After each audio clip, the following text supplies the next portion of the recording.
Broadcasting from New York City to the world, it's the G-Man Interviews.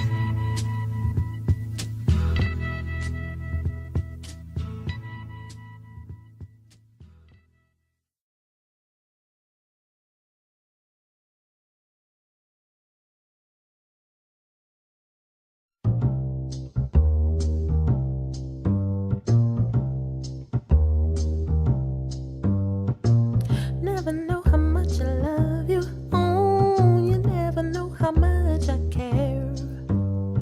When you put your arms around me, I get a fever that's so hard to bear. You give me fever.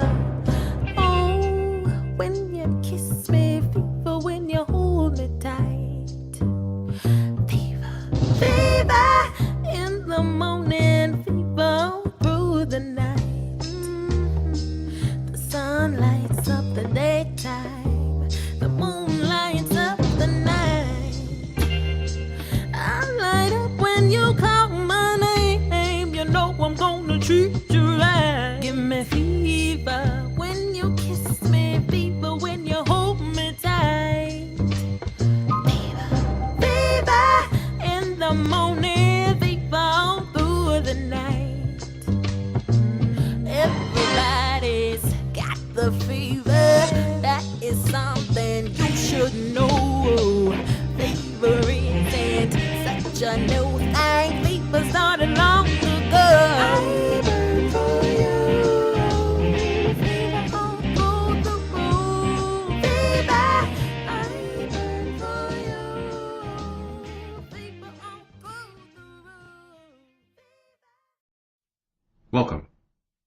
Joining me for this Black History Month tribute episode is Tamara Bubble. The Brooklyn, New York native is a multifaceted performer who started singing in her church choir at age 3 and learned how to read lyrics by the time she was 7 years old.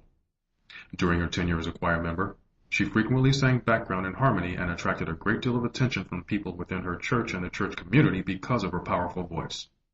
Ultimately, she assumed the role of lead vocalist, which played a significant role in the launch of her career. After a chance meeting with a record producer in Queens, New York, the two decided to join forces and capitalize on her beauty, vocal talents, and growing popularity. According to the singer, the producer believed she possessed incredible gifts. In addition, he regarded her as a force to be reckoned with and someone that the world should hear.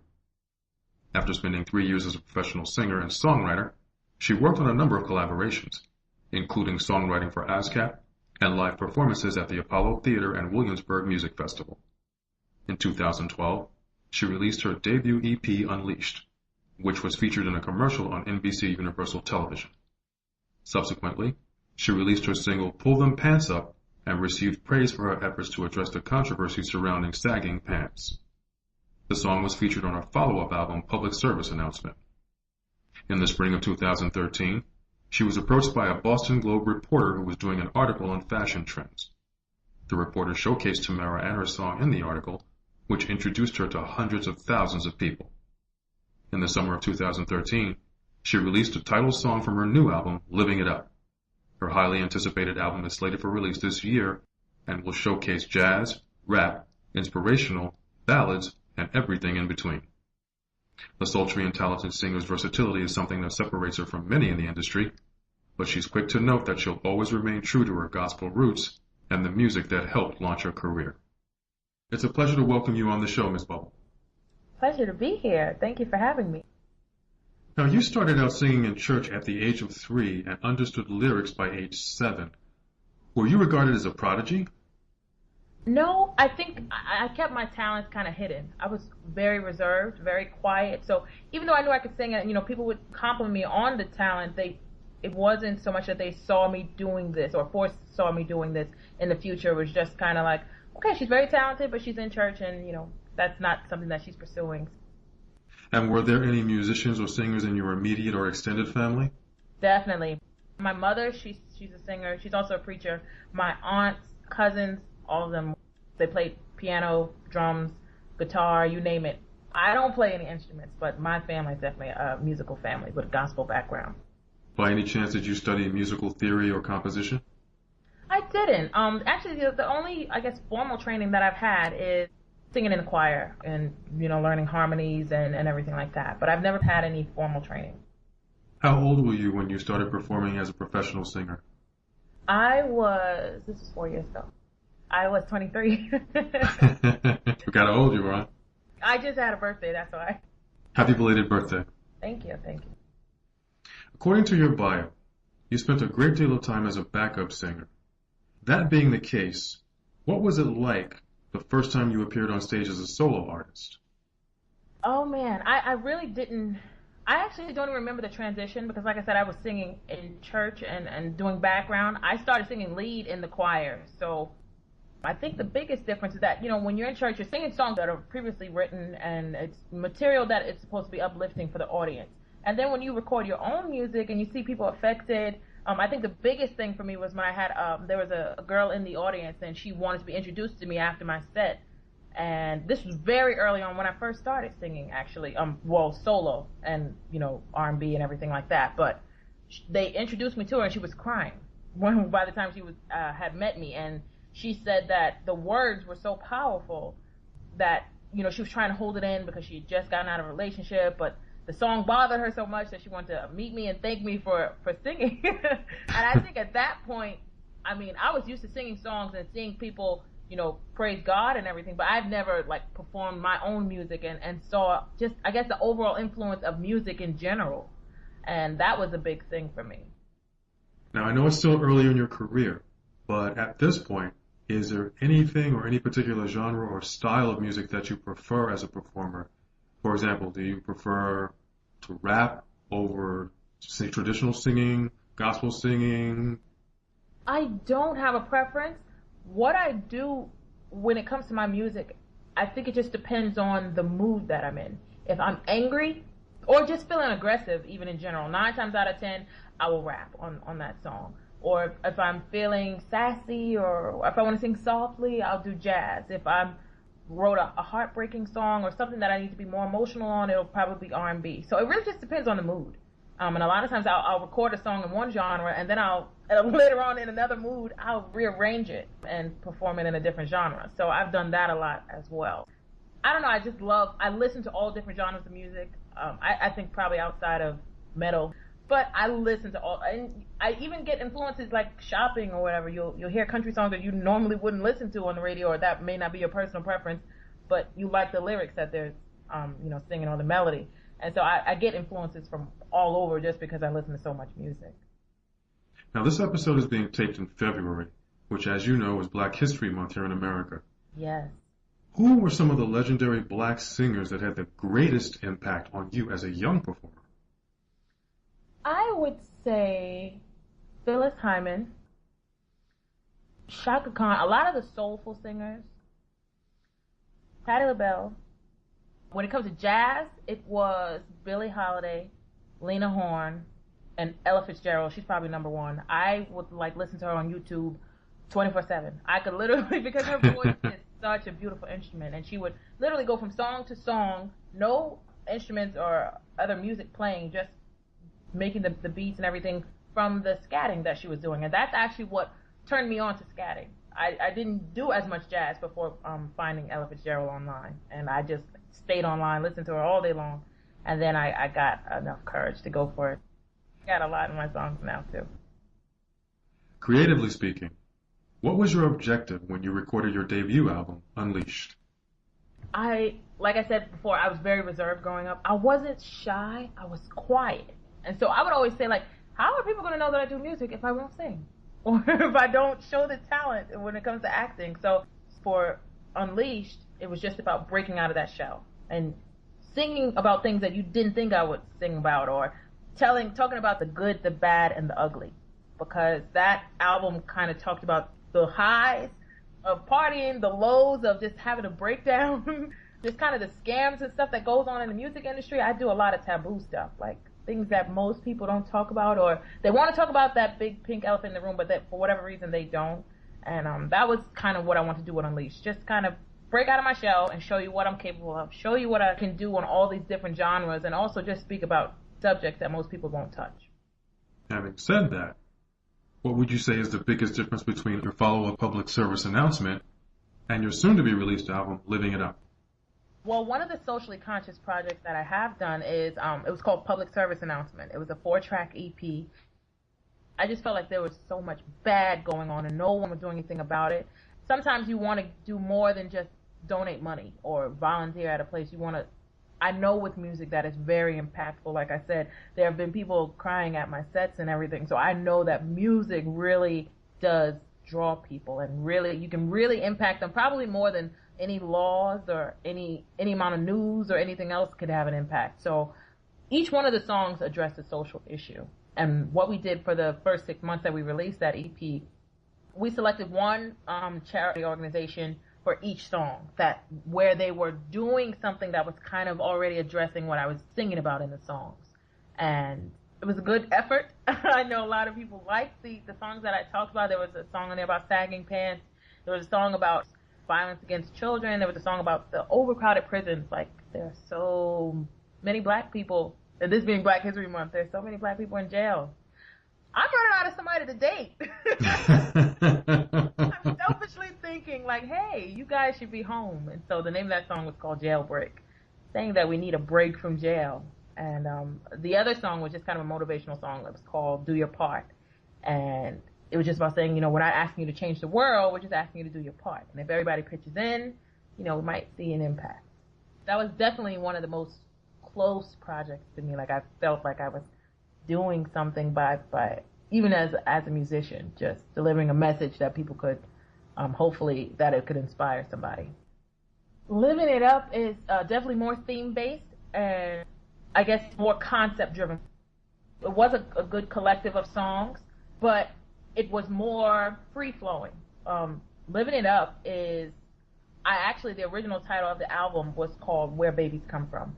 And so as you can imagine, babies definitely come from sex and love, but I wanted to dig deeper in that. And you know, babies come from, you know, somebody that you just met tonight at a club, and because you weren't thinking and you weren't being responsible, you know, here's a baby 9 months later. So babies come from all these different things. Cheating, you know, the good stuff, but also the bad stuff. Like I said, I write about the good, the bad, and the ugly. And it's definitely a compilation of that, but it's definitely, so it's more sexy. It's more...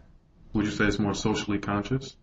There is a song on there called Just Say No. And that is just about being faithful. Because I think that's one of the hardest things for people to do nowadays, because there's so much opportunity to cheat. There's so much...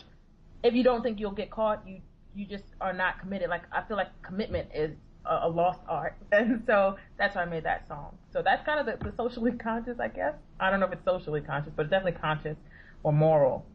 But for the most part, a lot of the songs are more playful or more on the sexual side, I should say. Given your church background, I would think maybe that there are people around you who might have a problem with that? I think so. Come on, be honest. It's not a Sunday morning sermon in those songs. I get lyrics that pop into my head all the time. And I don't know, it just comes in song form, and I'll sing the melodies so that I don't forget them, or I'll just write them down, and I perform my own music. So I can't really bottle my music. It really comes in all different genres, and I just have to deliver it the way it came to me. You know what I'm saying? Like, I could try to sit here and say I'm going to only write gospel, and I've written some gospel songs. I haven't released any. I've recorded them, but I haven't released them yet. And so I've just been delivering what comes to me, and it really comes to me in all genres right now. What was your mother's reaction? Because you did say she's a preacher, correct? Yes. Actually, when I first told her that I was quitting my job to do music full time, she thought that I was on drugs. She wanted to come up to visit me and make sure everything was okay. I think with any parent, preacher or not, that when your child gets of age, that you do kind of have to step back and know, and that's what I always tell her, that, okay, I want you to know that you raised me right. I have my morals, I have my common sense, I have my spiritual being, and I know the difference between right and wrong, and for you, even if you see me doing something crazy, I don't want you to feel like you didn't raise me. Like, that's why I always tell her that. I know the difference between right and wrong. It's just at this point in my life, I'm going to make, you know, whatever decision I decide to make with my life. So I didn't want her to feel at fault that I decided to step into the secular music world and write these songs and perform them. I just love doing music, so I don't curse in my music. So I try to walk that fine line. If there's a fine line, I don't know if there's a clean way to do R&B or a sexual song. If there's one, I definitely try to come up with it. I'm glad you mentioned that you like to take on taboo subjects because my next question borders on that. Mm-hmm. Music critics argue that the industry is rapidly changing, and not for the better. Many say there's a serious problem when artists like Justin Bieber or Miley Cyrus rule the charts, while India.Arie and other fan favorites struggle to get the attention and airplay they deserve.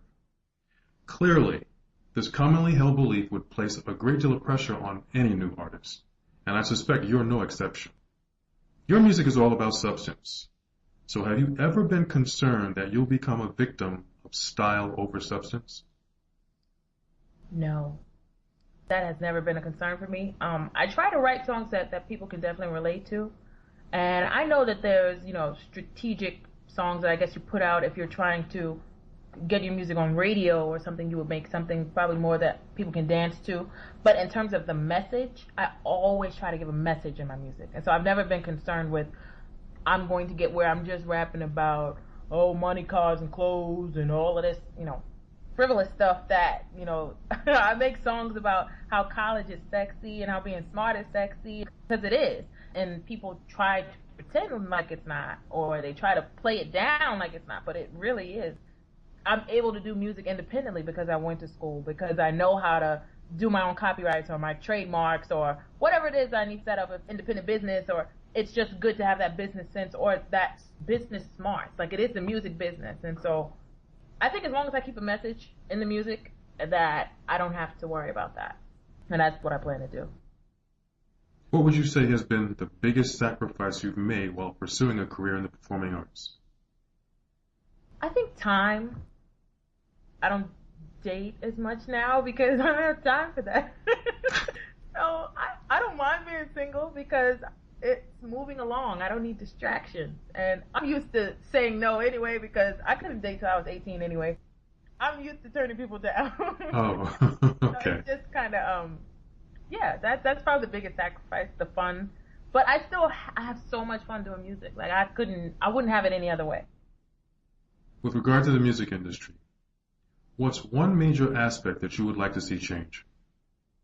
I think the lack of respect towards women, especially in hip-hop in general, just with the industry in general. I know it's a male-driven industry, male-dominated industry, but I think that as far as, like, respect for women in general, the song content is, like, always disrespecting women. They don't even say women. They say hoes, bees and hoes and all of that. So that one is just ridiculous. But then also just taking a female artist serious, I find it harder. Like, if a female artist is just as talented as a male counterpart, they don't consider that. They think either she's in it just to be a groupie, or she's not serious about it, or I don't know, they just don't, I don't feel like they give women their proper credit.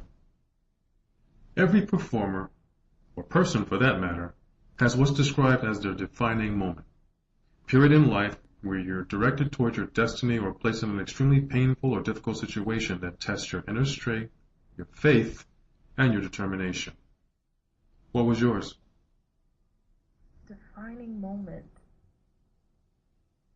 I don't necessarily know if I've had a defining moment yet. I think that I've just been really fortunate.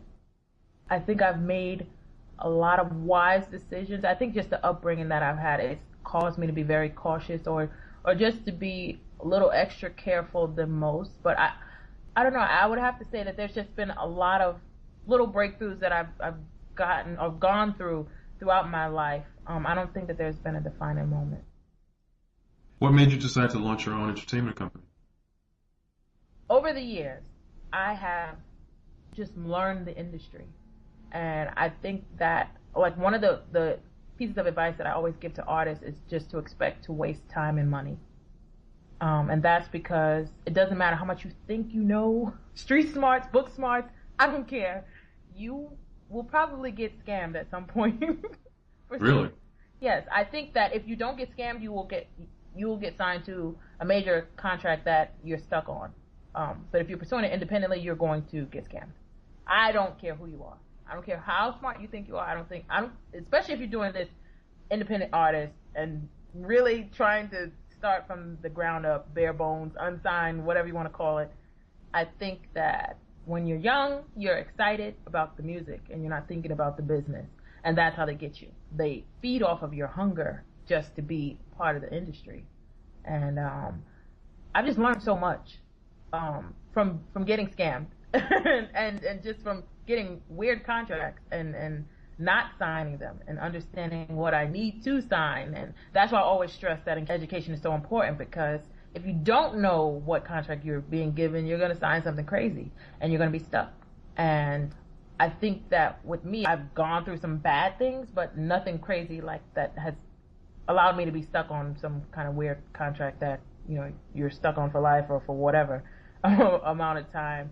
And so it caused me to be more cautious, but also just to make sure I'm aware of what's going on. And it's forced me to research everything and figure out what I wanted to do with my career and how big of an artist I wanted to be and how big of an artist I could grow into being doing it independently, and how much more I would learn by doing it independently.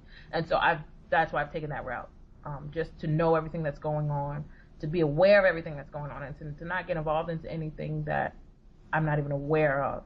So it's safe to say that you decided to start your company because it gave you a greater sense of control, both personally and professionally. Definitely. I forgot to even mention the creative part of it. When you're signed to a major label, the first thing they're going to do is figure out how they can market you.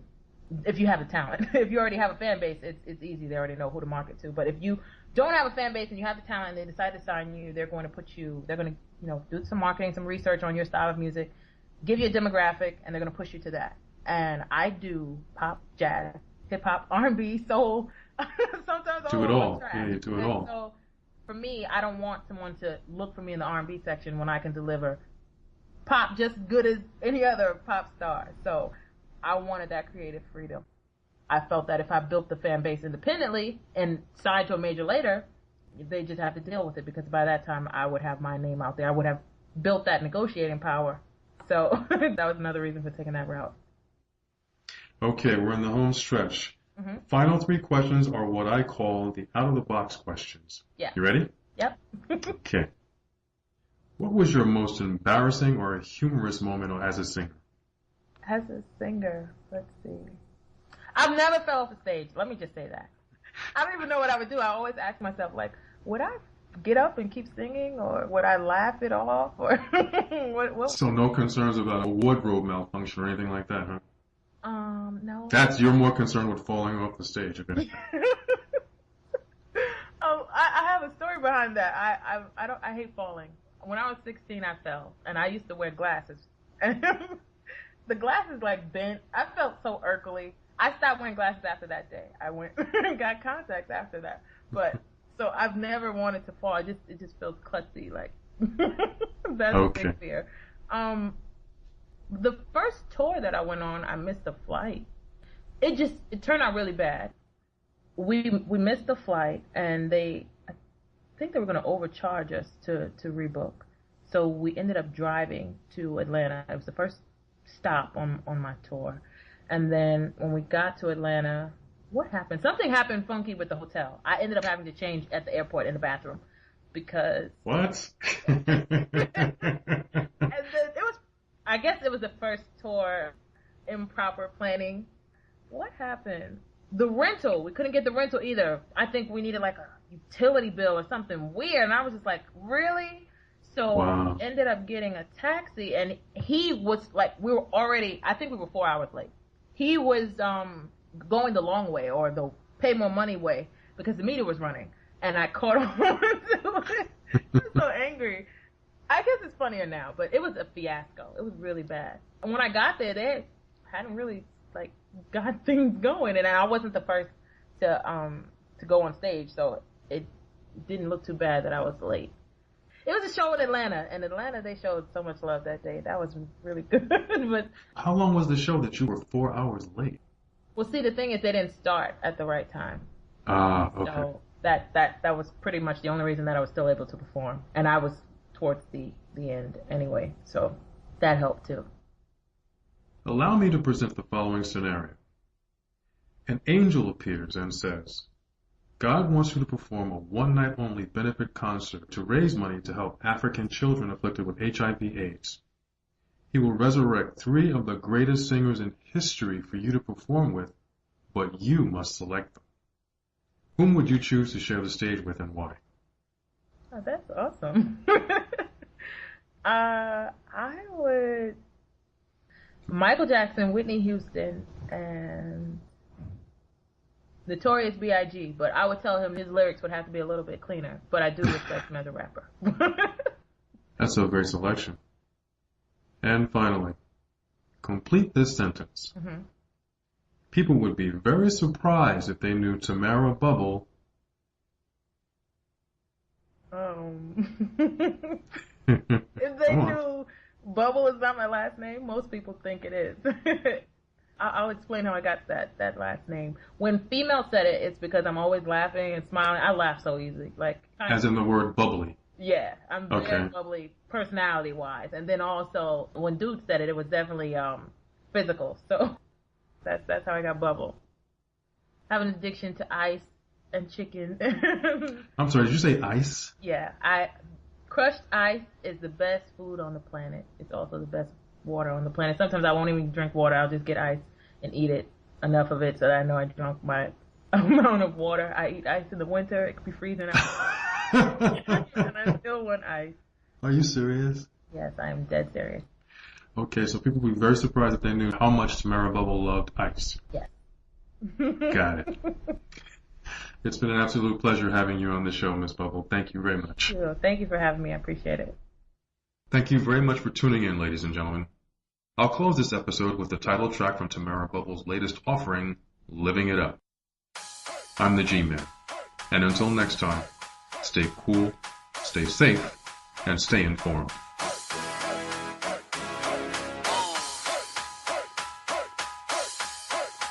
Later for that two-step. Bubble on deck. Move. Give me the cash, boy. The Louis Juice. Grab the sex toys so they can play with you. I'll be back soon. Eat the baby food. Sexy for no reason. Let the lady go. Bubble on deck. That I am. I'm here to keep giving you what you must hear. Vince brought the heat, baby. Grip your cut. Cause we ain't stepping on the floor till the DJ turn it up. Go and put that stank on this beat. Back away from the wall. If you ain't sweating, you ain't dancing. If you ain't sipping, you ain't lifting me up. Go and put that stank on this beat. Back away from the wall. If you ain't sweating, you ain't dancing. If you ain't sipping, you ain't lifting me up. You having fun yet, mom? Well, you should be. Ain't nobody tell you to show up with the cheap weed. Don't wanna sweat it out.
later for that two-step. Move. Watch this. Bubble on